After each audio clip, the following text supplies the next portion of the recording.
Billie Eilish gets caught talking about TikTokers and they respond. Madonna takes a tumble, JHope takes on Beyoncé, and Peso Pluma takes his show on the road.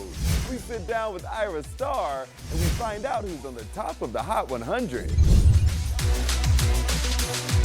I'm Tetris Kelly. Welcome back to Billboard News after a long weekend. It's Tuesday, February 20th, and we gotta start today's show off with some Billie Eilish thoughts. Billie Eilish is confused as to why so many TikTokers were at the People's Choice Awards in a viral video. And one of the app's biggest creators is firing back. I'm just gonna address this clip of Billie Eilish being disgusted that TikTokers were at the People's Choice. I was one of them. In the video circulating the net, Billie Eilish is seen apparently saying there's some TikTokers here and looking confused. And listen, sometimes I too am at events and wondering how did I get in the presence of Billie Eilish? Should people from the talk be invited to the same carpets as A-listers? Well, Bryce had words for his 24 million followers. First off, Billie Eilish, I am so sorry that I didn't acknowledge your greatness and bow down to you being another human being. There it is right now. And second, People's Choice invited us. Okay, somebody's passionate. He went on to take away his Eilish stand card. But the most sad thing, let me just wipe my tear real quick. The most sad thing is I was a Billie Eilish stan. I stand you, Billie Eilish. And now I don't think I can renegade to any of your songs anymore. So thanks for taking out all my content. How do you feel about this? Are content creators just as valid to attend big award shows as musicians and actors? Jump in the comments and let us know. There's so much more to get through. Let's run down 3 more things you should know. Madonna took a tumble when her dancer tripped on stage but was able to laugh it off without skipping a beat. The viral video from her Seattle show made its rounds on X, and I gotta say, I don't know how well I'd recover from that at my age, let alone at 65. She's the queen of pop for a reason. Speaking of tours, Peso Pluma announced he's hitting the road.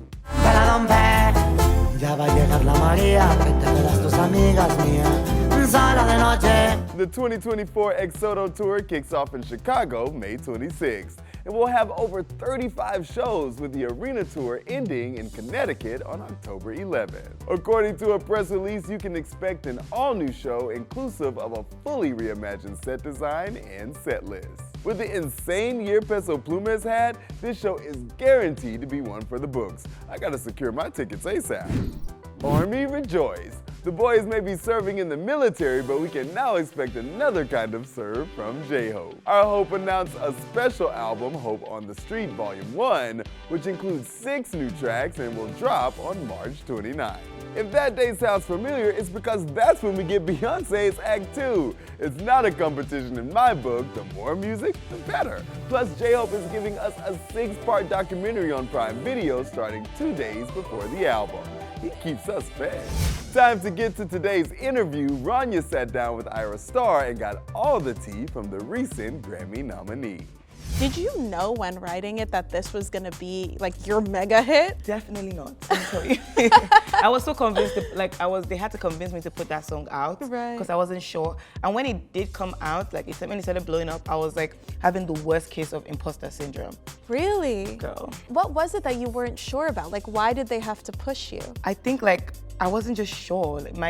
I put out different sounds all the time, but with Rush was very different from anything I had put out. Right. And it was I don't know if I want to do this. It's just very different. And everybody was like, trust me, Ayra, just trust your team. I was like, okay, let's do it. And when it came out, it blew up immediately. Just from the snippet, a 30-second snippet, it was already trending. And it blew up and I started to have imposter syndrome because nothing like that has ever happened to me. So I was like, oh, I don't know if I deserve this. You know how it goes. I was a big Disney girl.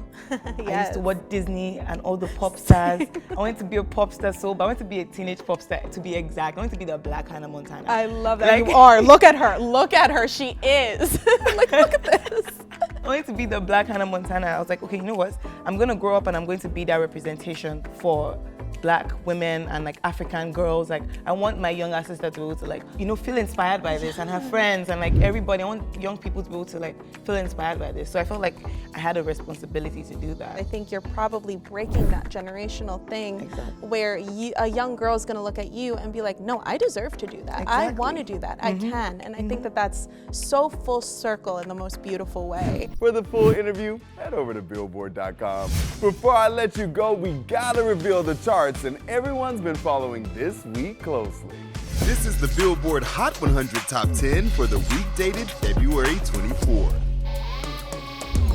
Noah Khan brings Stick Season to the top 10. But it's the season of the sticks, and I Greedy slips to number 9. While I Remember Everything falls to 8. I remember everything. SZA's Snooze is at 7.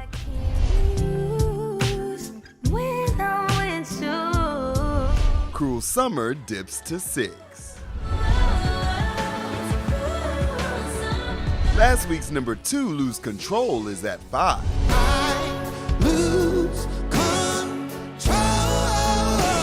As Beautiful Things is at number 4. These beautiful things that I've got, please stay. Kanye West, along with Ty Dolla $ign and friends, grabbed the number 3 spot with Carnival. Beyoncé debuts at number 2 with Texas Hold'em. This ain't Texas, ain't no Hold'em. Jack Harlow holds off stiff competition and nabs a 6th week at number 1. But you can whip your lovin' on me, baby. That's it for today. Come back tomorrow and we'll take you behind the scenes of LE SSERAFIM's new music video, and we explain New Jeans' rapid rise to success. I'm Tetris Kelly, and this is Billboard News.